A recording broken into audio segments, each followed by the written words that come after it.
Nous sommes en 2019, le 14 mars, avant que le coronavirus puisse ravager le monde. Là, je suis barman dans une boîte de nuit de la ville, là où j'étais tombé amoureux d'une serveuse.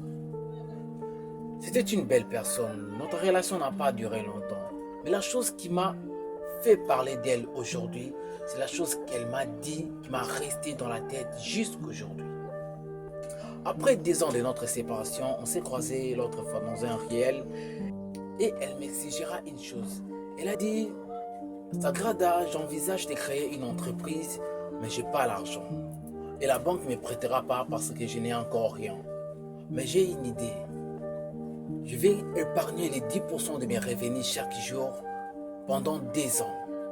Je vais utiliser les temps pendant 2 ans et j'aurai suffisamment d'argent pour investir dans mon projet. Et cette idée-là est apparue dans mon esprit comme un étincelle, comme un déclic. Je ne savais pas qu'on pouvait utiliser les temps parce qu'on est sous le temps. Donc on pouvait utiliser les temps pour entreprendre tout ce que nous pouvons entreprendre dans cette vie.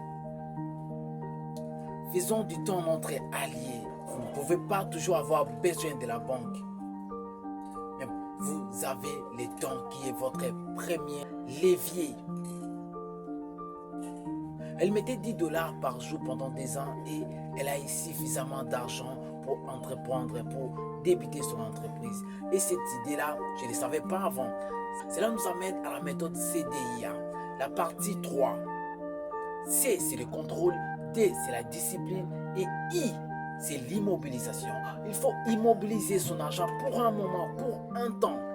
Pas pour toujours, parce que celui qui épargne en excès s'appauvrit. Il faut l'investir, mais il faut épargner pour un moment et accumuler une somme exacte et l'investir dans des actifs. Immobiliser son argent minimum 6 mois.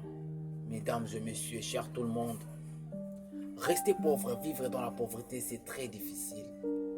Et devenir riche aussi, ça demande des sacrifices, c'est aussi très difficile. Alors choisis ton difficile.